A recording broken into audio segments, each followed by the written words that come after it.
Boa noite, bem-vindos a mais uma edição do programa A Voz do Trabalhador. E eu convido você a ficar com a gente e dar as boas-vindas ao presidente do Sindicato da Alimentação de Catanduva, Marcelo Araújo. Marcelo, boa noite, bem-vindo para mais uma semana. Boa noite, Lívia, boa noite a todos os trabalhadores e trabalhadoras.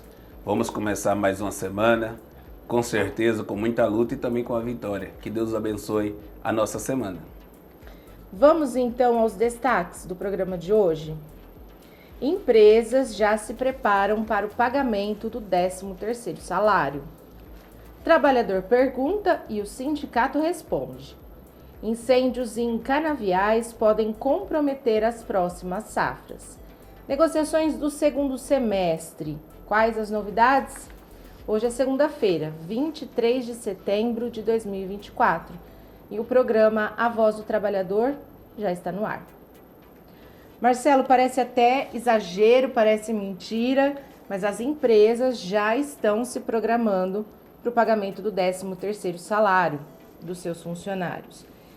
E essa é uma bonificação muito esperada pelos trabalhadores, porque representa aí um fôlego a mais. Tem gente que vai pagar dívida, tem gente que vai guardar, tem gente que já vai comprar os presentes de final de ano.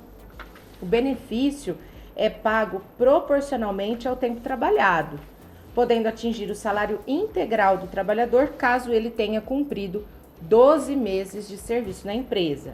O 13º salário é uma obrigação do empregador prevista pela Consolidação das Leis Trabalhistas, a CLT. O 13º pode ser pago em 2 parcelas ou integralmente, conforme opção da empresa e como previsto em lei. Quando uma empresa decide pagar o 13º de forma parcelada, o processo deve ser dividido em 2 etapas. A primeira parcela, equivalente a 50% do total, deve ser paga até 30 de novembro e sem descontos. A segunda parcela, que inclui descontos de imposto de renda e INSS, precisa ser quitada até 20 de dezembro. Se a empresa escolher pagar o 13º em uma única parcela, o prazo final para o pagamento também é dia 20 de dezembro. Marcelo, quem é que pode receber o 13º salário? Lívia, conforme a Lei 4.090 de 62, determina que todos os trabalhadores que atuam sob o contrato da CLT têm direito à gratificação, que o pessoal chama de Natal, ou seja, o 13º salário. Isso quer dizer todos os trabalhadores, seja rurais, urbano, doméstico, avulso, aposentado, pensionista, todos aqueles aí que eu mencionado aqui têm o direito de receber o 13º. E aí o cálculo depende da quantidade de meses trabalhados na empresa e pode chegar até o salário completo, é isso?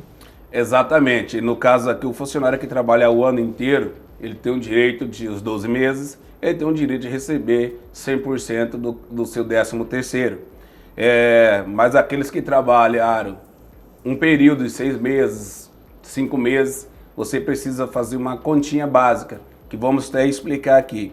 Vamos falar, um funcionário que ganha R$3.000, aí ele divide por 12, que vai dar R$250 por mês. Aí se você trabalhou 4 meses, você multiplica 250 vezes 4 meses, você vai ter o valor de R$1.000, lembrando que tem os descontos na segunda parcela que a Lívia já trouxe aqui, tem os encargos que é descontado na última parcela. Na primeira parcela, no dia 30 você recebe integral, depois vem o desconto. E se ele for pago integralmente no dia 20, aí já vem todos os descontos na parcela única. Exatamente. E se o trabalhador ele não recebe até a data estipulada, o que ele deve fazer? Então, temos uma empresa aí que realmente atrasa os pagamentos dos trabalhadores, e aí a lei já até diz que o Ministério do Trabalho e Emprego pode ter uma multa administrativa para essas empresas. Além disso, se o trabalhador tem esse prejuízo e está em convenção coletiva de trabalho, ele acaba recebendo também uma multa porque descumpriu o acordo ou convenção coletiva de trabalho. Então, o 13º tem prazo para ser pago, como já foi mencionado aqui. Uma vez não cumprindo esse prazo, os trabalhadores podem procurar o sindicato, o nosso Sindicato da Alimentação de Catanduva e região, para a gente estar notificando a empresa. Cada empresa não pagar, nós vamos tomar nossas providências cabíveis, que é o Ministério do Trabalho, o Ministério Público do Trabalho, até mesmo a Justiça do Trabalho. Tá certo, então. Qualquer dúvida sobre o 13º, entre em contato com a gente para respondermos, tirarmos a sua dúvida. Mudando de assunto, vamos falar sobre assédio sexual no ambiente de trabalho, porque a 7ª turma do TST decidiu por unanimidade condenar uma empresa varejista a indenizar uma balconista que sofreu assédio sexual por parte de um encarregado. O tribunal, aplicando o protocolo para o julgamento com perspectiva de gênero no CNJ, fixou a indenização em R$ 71 mil. De acordo com os autos, o assédio teve início quando a trabalhadora foi chamada para um teste de 6 meses na seção de açougue, com a promessa de promoção e aumento salarial caso fosse aprovada. A balconista relatou que inicialmente o encarregado fez elogios à sua aparência, mas com o tempo as investidas se tornaram mais agressivas, incluindo tentativas de beijos e toques forçados. Ao término do período do teste, ela foi reprovada e começou a sofrer retaliações, recebendo advertências constantes por parte do encarregado. Diante dessa situação, a funcionária procurou o setor de recursos humanos da empresa para denunciar o assédio, mas afirmou que suas alegações foram ignoradas e desacreditadas. Sentindo-se desamparada, a trabalhadora entrou com uma ação trabalhista, buscando indenização por danos morais e rescisão indireta do contrato de trabalho, que é uma modalidade que concede ao trabalhador o direito de receber todas as verbas rescisórias, como se fosse demitido sem justa causa, quando se comprova falta grave por parte do empregador. Em sua defesa, a empresa negou o assédio, alegando que a balconista havia mentido descaradamente para tentar obter vantagens financeiras. Segundo a varejista, a funcionária e o encarregado mantinham uma paquera durante o expediente e, ao ser reprovada no teste para açougueira, ela teria armado a acusação de assédio. Em primeira instância, o juízo condenou a empresa ao pagamento de R$ 30 mil em indenização. No entanto, o TRT da 18ª região reformou a decisão, excluindo a condenação ao entender que a balconista não teria demonstrado que as investidas eram indesejadas e repelidas. O TRT concluiu que, como a trabalhadora admitiu em depoimento que o encarregado só passou a persegui-la após perceber que ela não daria mais atenção a ele, isso indicaria uma relação consensual. Ao analisar o recurso de revista da trabalhadora, o relator do TST destacou que a suposta consensualidade pode ocorrer devido à coação ou medo de perder o emprego e que a relação de poder entre os envolvidos precisa ser levada em consideração. Marcelo, é sempre mais fácil colocar a culpa na vítima, né? Exatamente. Infelizmente, nós estamos passando por um momento muito delicado no nosso país sobre essa situação de ser dessas vítimas de assédio dentro das empresas, vários. Esse caso é assédio sexual, mas aqui nós temos que garantir que o assédio sexual é definido por lei. E o que é assédio? É constranger alguém com o intuito de obter vantagem ou favorecimento sexual. Isso está dizendo no Código Penal, o artigo 216, letra A, está dizendo isso. Então é lamentável nós depararmos com essas notícias que levam até a justiça para tentar tirar aí um julgamento, fazer valer a liberdade do trabalhador, da trabalhadora dentro da empresa. Infelizmente, isso é inaceitável. Cargo de chefia, usar o seu poder para fazer isso, constranger, até mesmo levar vantagem sobre os trabalhadores e trabalhadoras, independente da sua classificação, se você é um chão de fábrica ou você é escritório. Isso é lamentável e o sindicato e a diretoria repudia essa situação que vem acontecendo no nosso país. E é importante, Marcelo, orientar as pessoas que sofrem algum tipo de assédio, seja ele sexual, seja ele moral, que tentem ter provas. E no caso da denúncia, em caso de problemas, procurar o RH ou o sindicato e ter aí um e-mail, uma mensagem, alguma coisa para, infelizmente, tem que ser assim, comprovar que foi vítima do assédio.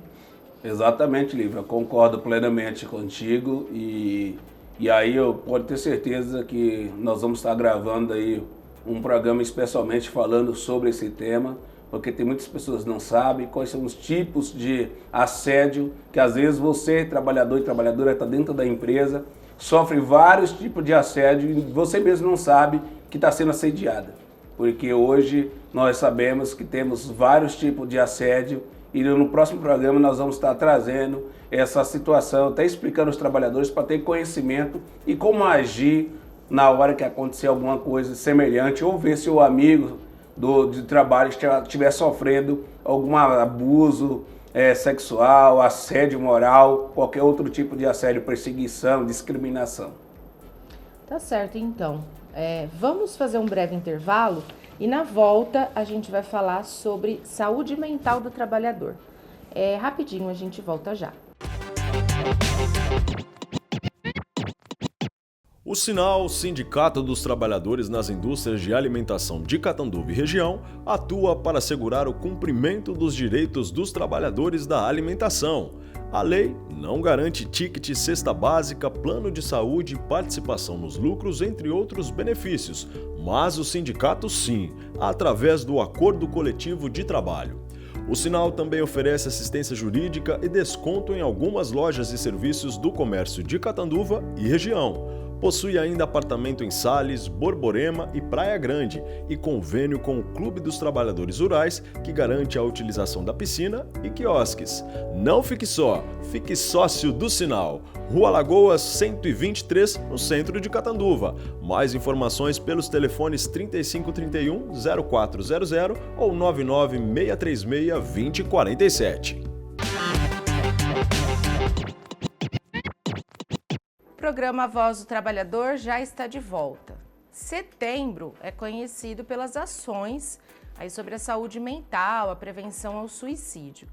E teve uma decisão que chamou a atenção.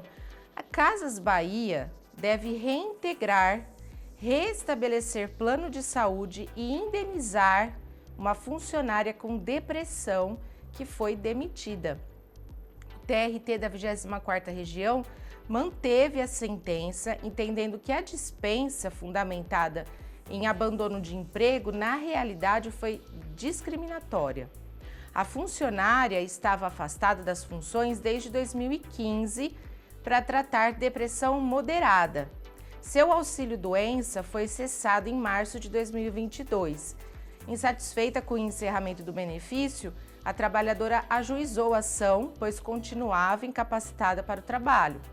No entanto, em julho de 2022, a empresa rescindiu o contrato de trabalho sob o fundamento de abandono de emprego.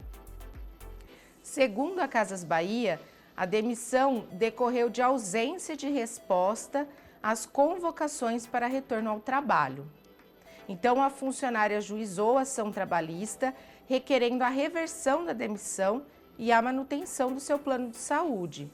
Em primeira instância, o juízo acolheu o pedido da empregada, verificando que os telegramas da empresa foram enviados para endereço incorreto e não chegaram ao conhecimento da trabalhadora.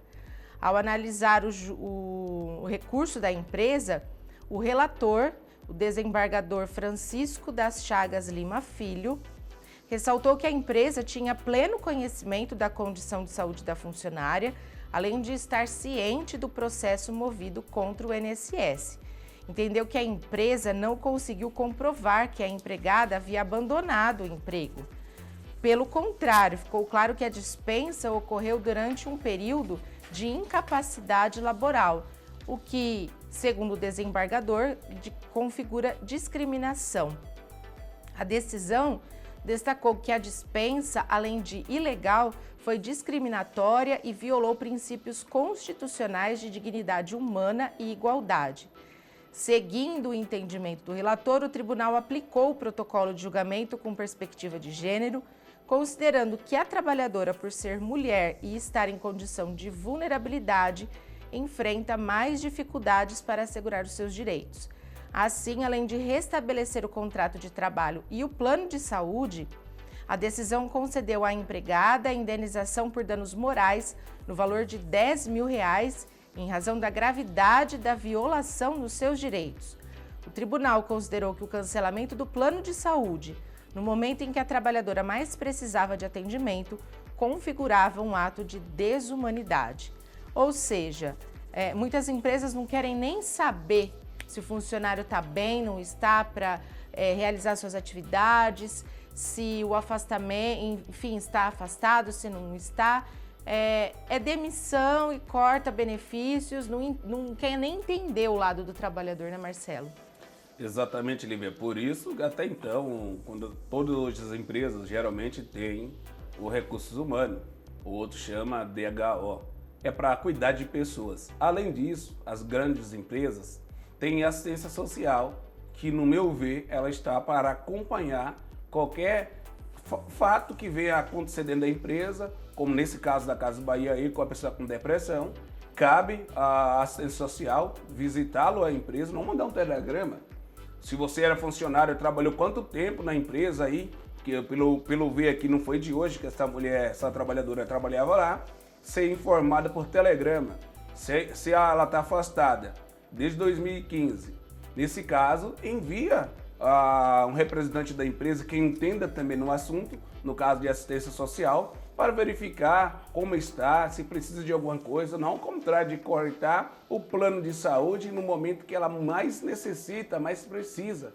Isso é desumano, é desleal com a classe trabalhadora, porque até enquanto a mulher estava ali produzindo, ela tem uma excelência. Depois que fica doente, acaba. Então, nós seres humanos temos que entender uma coisa, o patrão também tem que entender. Nós somos seres humanos, nós ficamos doentes, nós precisamos de tratamento e nós não podemos ser usado como massa de manobra ou como uma espécie de robô. Se está trabalhando tudo bem, se não descarta, coloca outro no lugar. Não é assim que nós trabalhadores somos. Nós temos sentimentos, nós temos famílias, nós temos várias sérias coisas que tem que ser respeitadas pelo patrão. E todo mundo tem seus altos e baixos, né? Tem uma época que, às vezes, por vários fatores, às vezes problemas familiares, problemas de saúde, você necessita de um afastamento, você precisa se cuidar, às vezes a pessoa vai aguentando tantos problemas que acaba adoecendo e depois precisa ser cuidada. Todos precisamos ser cuidados, né? Exatamente. Vamos então às dúvidas dos trabalhadores, Marcelo. O pessoal achou o caminho das pedras aí e tem mandado suas dúvidas pra gente. Então, chegou a hora de responder. Marcelo, chegou uma dúvida assim, não consigo entender quando vocês falam em convenção coletiva e acordo coletivo de trabalho. Qual é a diferença? Vamos lá, essa pergunta muito importante aí para os trabalhadores entenderem. Convenção coletiva de trabalho, ela é feita com o patrão dos patronais, tá? Junto com vários sindicatos, junto com a federação. Então, a convenção coletiva de trabalho vale como no estado de São Paulo. E o que é acordo coletivo de trabalho? É o acordo feito local entre o sindicato e a empresa onde você trabalha. Isso chama ACT, Acordo Coletivo de Trabalho. Mas, por exemplo, tem uma convenção e o acordo, tem os dois. O que é que vale? O acordo local sobrepõe a convenção coletiva de trabalho, como sobrepõe também a lei. Então, tudo que nós colocamos no acordo local vale mais do que a convenção, vale mais do que a lei, ou seja, a CLT, o que diz hoje. Só para ficar claro, a convenção é fechada entre, digamos assim, para ficar mais fácil, as federações e os sindicatos patronais. O sindicato que rege todas as empresas do setor de doce, todas as empresas do setor de carne, todas as empresas do setor de suco. Então, é uma extensão maior. E o acordo é feito sindicato com empresa. Marcelo, quantas horas o empregado deve trabalhar por semana? Então, deixar bem claro aqui, porque às vezes tem várias formas aí de contratações hoje. 12 por 36, então hoje o trabalhador precisa trabalhar 8 horas por dia para dar 44 horas semanais.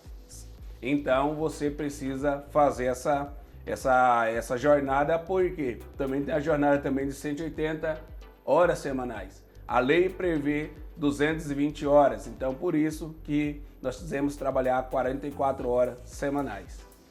Então aí vai de cada contratação, como a pessoa trabalha, né? Às vezes trabalha, folga. E o acordo coletivo, né? E a comissão que determina o que você vai trabalhar. Se é 44, se é 12 por 36, tem outros acordos que é 180 horas. O trabalhador pode começar a trabalhar sem carteira de trabalho? Não existe exceção, não pode. Todo trabalhador, toda trabalhadora precisa registrar a sua carteira, tem que assinar a carteira do trabalhador. Então, nenhum trabalhador pode estar iniciando suas atividades sem estar com a carteira assinada. Porque até então, isso o artigo 29 da letra A da CLT diz: o empregador infringiu o dispositivo do artigo 29 está sujeito a multa de R$3.000, tá?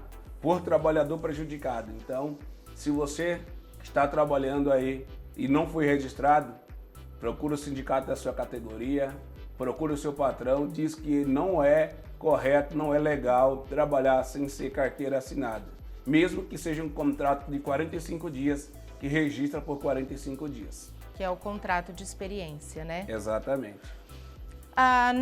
No programa passado, acho que a gente falou bastante sobre férias, né? E aí vieram mais perguntas. Quando o empregador deve avisar sobre as férias? As férias tem que ser o empregador, o empresário precisa notificar ou informar os trabalhadores 30 dias de antecedência para o início das suas férias. E quando deve ser efetuado o pagamento das férias? O artigo 145 da CLT diz que o pagamento das férias, se for o caso de abono, o artigo 143 diz que será efetuado 2 dias antes do que você saia de férias. Então, 2 dias antes tem que estar pago as suas férias. Vamos fazer uma situação: se você vai sair de férias na segunda-feira, na sexta-feira a férias tem que estar na sua conta. E as férias, elas podem começar na sexta-feira ou no sábado? Essa é uma situação que sempre a gente vem aqui falar para os trabalhadores que não pode iniciar uma sexta-feira no caso. Por quê? Porque a lei determina que o início de férias não pode ocorrer 2 dias que antecede o período de descanso semanal, que seria o sábado, ou se o caso você não trabalha no domingo, se você trabalha até o sábado, não pode ser antes. E também se caso você ter o descanso também é no sábado, então não pode ser feito na sexta-feira. Marcelo, o que é abono de férias? Abono de férias. O abono de férias praticamente quando você vende as suas férias. Então o que acontece? A CLT diz que o artigo 143 é facultado o empregado converter 1/3 das suas férias no período se tiver direito de abono, desse abono. Esse valor deveria ser pago em dias correspondentes. Então pode ser que você pode pegar as férias, não precisa ser os 30 dias se você não tiver o seu prazo aí de 12 meses trabalhando. E outra coisa, se você tem as férias e quer vender 10 dias dessas férias, você pode fazer isso. Isso não é ilegal, então? Não é ilegal, desde quando você concorde de vender os 10 dias de férias. Mas pelo menos 20 dias ele tem que tirar em descanso. Com certeza, isso o sindicato e a nossa diretoria sempre vem dizer aos trabalhadores que no mínimo fique 20 dias em casa, porque depois você vai ficar mais um período de 30 dias dentro da empresa, com pressões, com as metas para ser atingido, e às vezes você não tem até um bom descanso aí, que esses 20 dias, até para você sair um final de semana despreocupado com sua família, ter um lazer com seus filhos. Ficar 30 dias, não, você vai ficar 1 ano, 12 meses... 12 meses sem férias. Sem férias. Algumas empresas, Marcelo, optam pelas férias coletivas. O que são as férias coletivas? As férias coletivas é quando as empresas determinam que fechará ou poucas pessoas vão trabalhar, que vai dar as férias para todo mundo ou a maioria dos trabalhadores. Isso é chamado férias coletiva. Vai ficar algumas pessoas essenciais que a empresa precisa dar andamento nesse período de 30 dias, então fica principalmente porteiro, fica alguns cargos ali, às vezes alguém do RH fica, então é questão aí de não fechar a empresa 100%, sempre ter alguém para fazer manutenções, pessoal da limpeza. Fazer algum tipo de atendimento. Geralmente isso acontece no final do ano, né? Quando as pessoas pegam aí Natal, Ano Novo, aí acaba fazendo essas férias coletivas. Exatamente.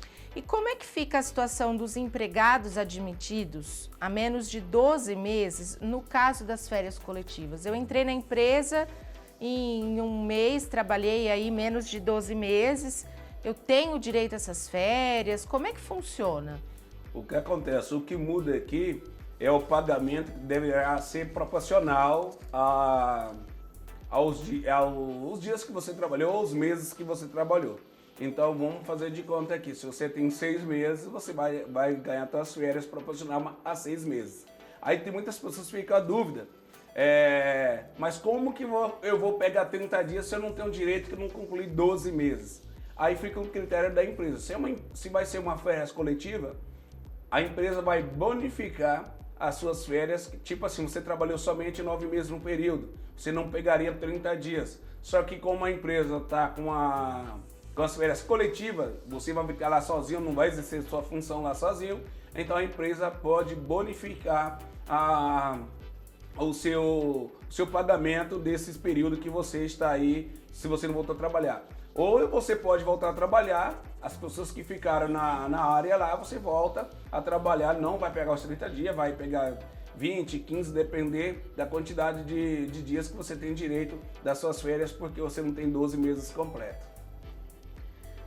Tá certo, então. Se você tiver alguma dúvida, entre nas nossas redes sociais, entre no nosso site, mande um WhatsApp, enfim, tem várias formas de comunicação. Manda sua dúvida pra gente que a gente responde aqui no ar. É bom lembrar, Lívia, também, quando você entra nesse período aí, vamos falar, você ficou 9 meses, não está o tempo de 12 meses, aí você pode ser bonificado, como eu falei, pode voltar a trabalhar. No próximo ano, você já vai ter suas férias cheias, então a contagem conta a partir de que você pega férias. Então, a aquisição sua, vamos falar, é 1º de outubro de 2024. Então, a partir dali, você já tem uma aquisição de 30 dias para retirar as suas férias. Então é isso, pessoal. Qualquer dúvida, entre em contato com a gente e a gente responde aqui no ar. Bom, vamos fazer um intervalo agora, Marcelo? Vamos a lá. gente vai fazer uma pausa rapidinha, mas a gente volta já e vamos falar sobre negociações. Fica aqui com a gente. O Sinal, Sindicato dos Trabalhadores nas Indústrias de Alimentação de Catanduva e região, atua para assegurar o cumprimento dos direitos dos trabalhadores da alimentação. A lei não garante ticket, cesta básica, plano de saúde, participação nos lucros, entre outros benefícios, mas o sindicato sim, através do Acordo Coletivo de Trabalho. O Sinal também oferece assistência jurídica e desconto em algumas lojas e serviços do comércio de Catanduva e região. Possui ainda apartamento em Sales, Borborema e Praia Grande e convênio com o Clube dos Trabalhadores Rurais, que garante a utilização da piscina e quiosques.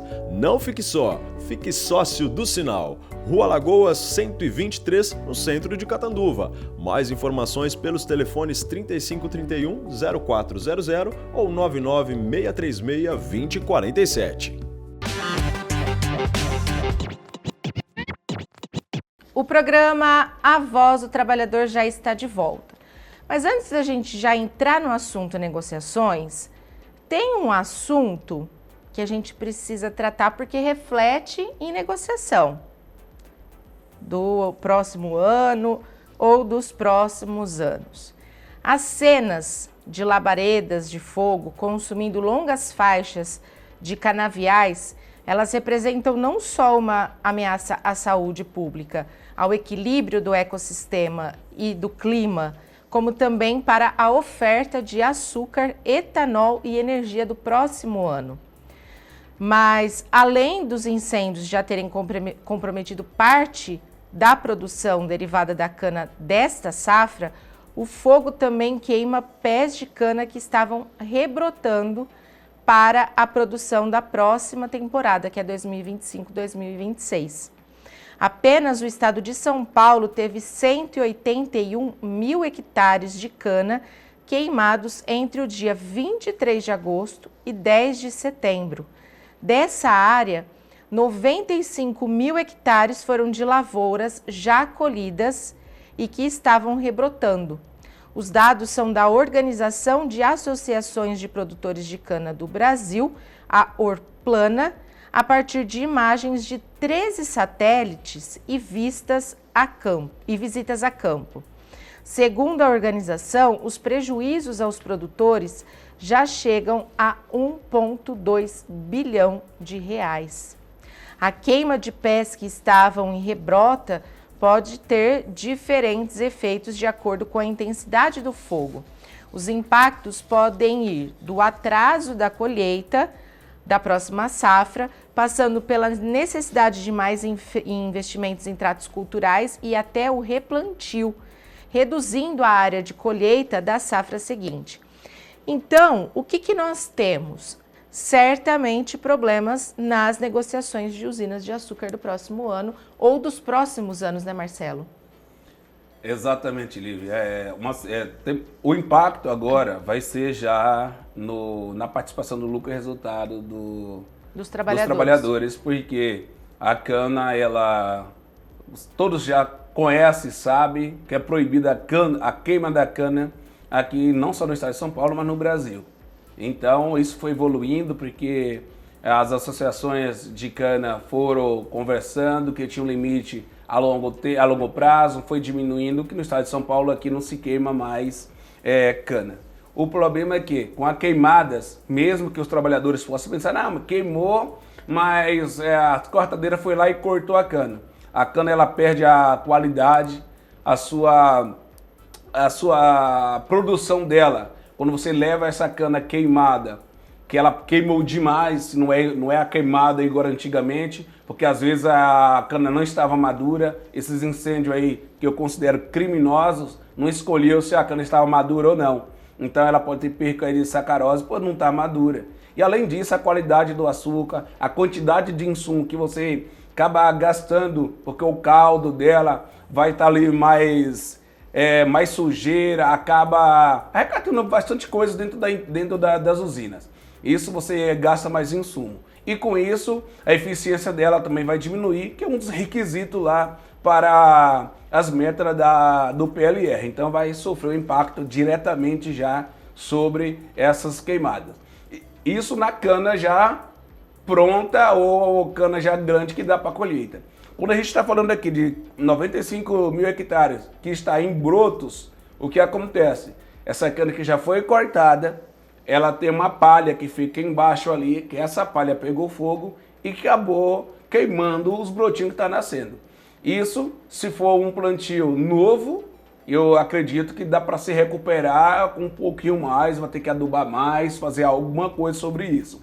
Mas se é já do segundo, terceiro corte aí, tem casos aí que pode ser que tem que replantar. Então aí vai ser mais uma situação que vai ser uma perca, você tem que fazer todo o tratamento, todo o processo ali da terra para poder plantar de novo.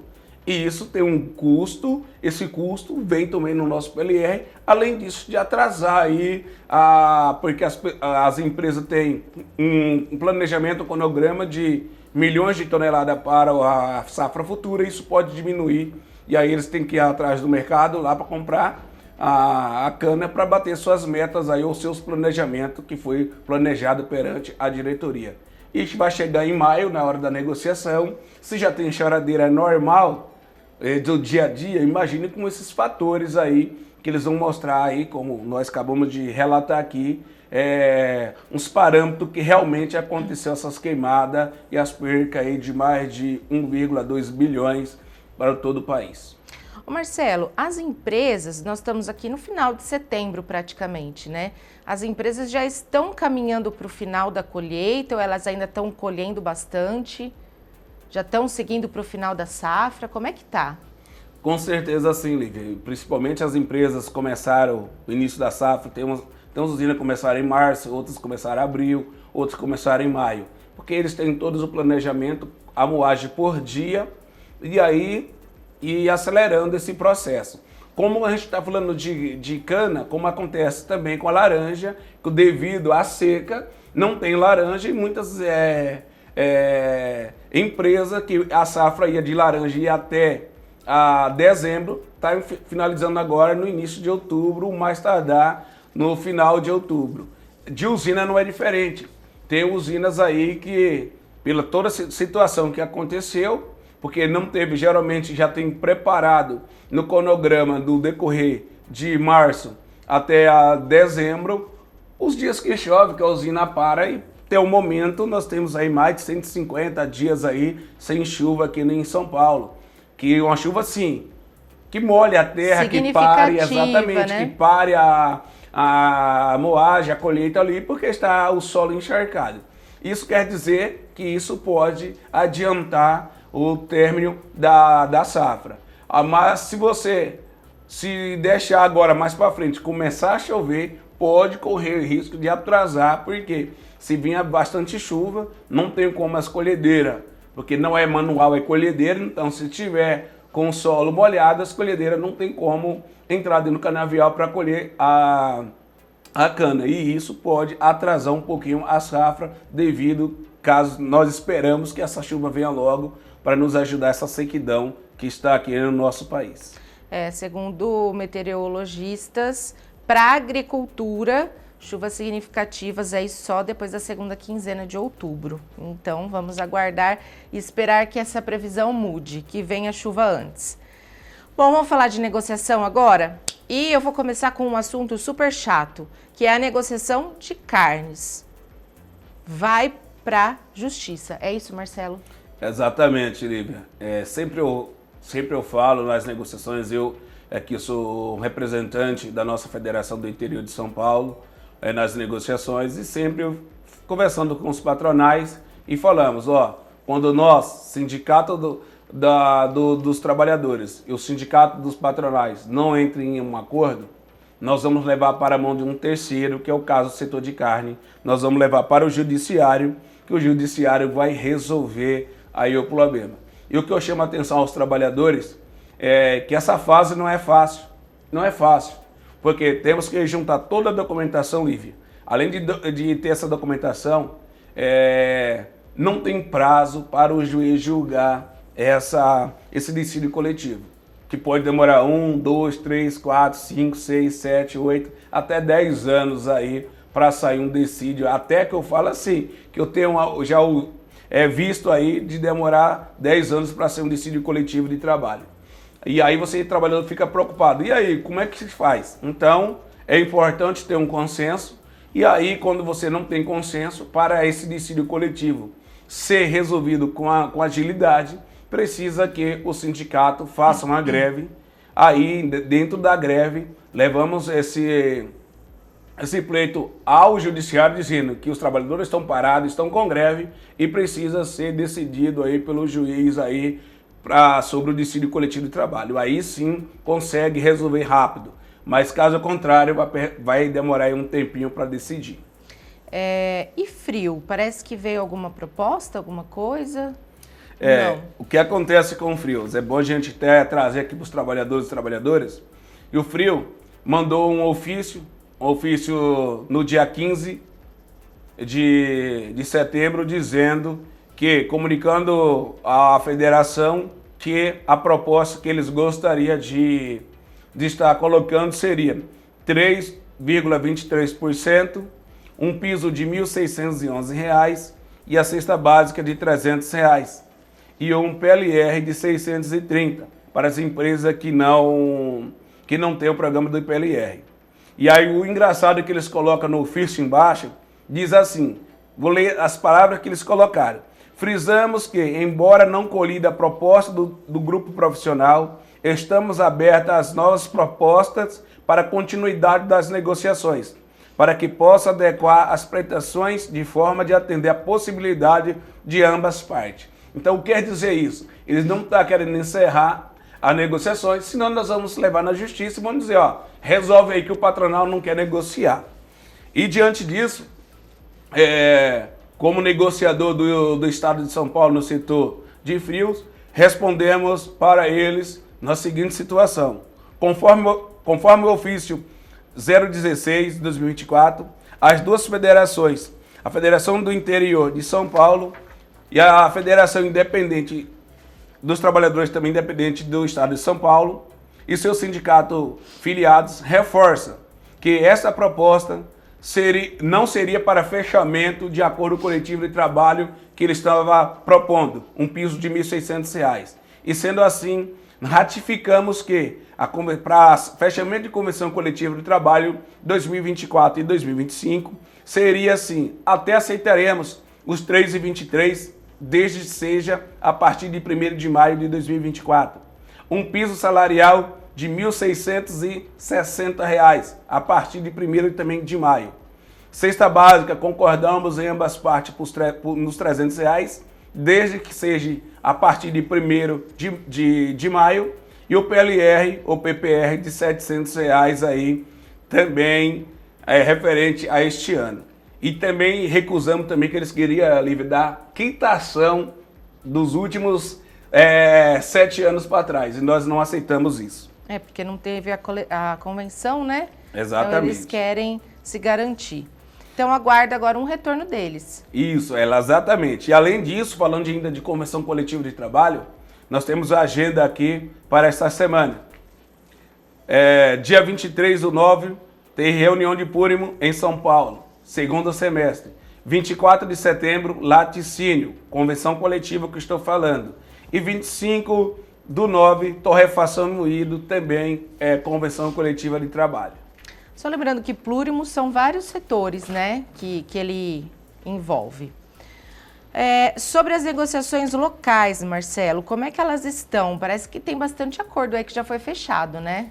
Exatamente, Lívia. Temos alguns acordos fechados aqui, como o da Cocan e a cafeína, que foi aprovado no dia 17 pelos trabalhadores. No dia 18, foi a vez da Milk Vita, os trabalhadores aprovaram em assembleia também o acordo coletivo de trabalho.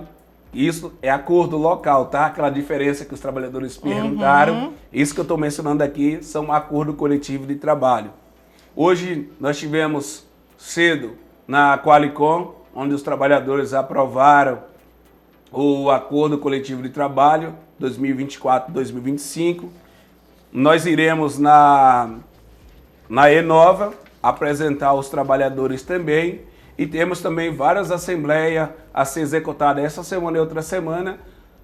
Tudo acordo locais, tá? Como na Flavotec, Café Albeda, Água Marçom, Doce Sabor, Padaria, Débora Bolo também Padaria, Bambina, entre outras empresas que nós estamos aguardando o patronal, ou seja, o empresário, a conversar com o sindicato, acertar os pontos para a gente fazer as assembleias aí de base para ser aprovado o acordo ou convenção coletiva de trabalho. Marcelo, mas está tudo bem encaminhado, né, o segundo semestre? O segundo semestre está bem encaminhado. Nós estamos avançando com o aumento real em todas as nossas negociações. Quando os empresários nos procuram e aí nós conseguimos fazer algo melhor do que a convenção coletiva de trabalho, que é a convenção estadual, nós fazemos nosso acordo local, que todos nós, trabalhadores, ganhamos com isso. Tá certo. Mais algum recado? Não, aí só pedir aos trabalhadores e trabalhadoras que tenham paciência, que o sindicato vai estar fazendo dentro da sua formalidade, dentro do possível, fazendo assembleia nas empresas, e peço para os trabalhadores que parem, ouçam o sindicato, assinem a lista de presença, onde ali mostra que o sindicato é atuante e foi lá fazer a assembleia para aprovar o acordo coletivo de trabalho. Então é importante que todos os trabalhadores tenham paciência, que possamos juntos aí conquistar aí aumento real em todo o segmento, toda a categoria da alimentação de Catanduva e região. É isso então, pessoal. Ponto final na edição dessa segunda-feira do programa A Voz do Trabalhador. Eu agradeço a sua companhia, a sua audiência e já te convido para estar com a gente na próxima semana. Queremos agradecer a todos os trabalhadores e todas as trabalhadoras, também toda a sociedade que nos assiste, que tem um privilégio aqui, estamos aqui, Lívia, passando notícias e informação, que esse canal aqui é para você, trabalhador, e também toda a sociedade em geral, porque aqui tem informação, aqui tem notícia, e a notícia é para você ficar ciente dos fatos que acontecem na nossa cidade, na nossa região e também no nosso país. Que Deus abençoe e tenhamos uma semana abençoada debaixo da graça do nosso Deus.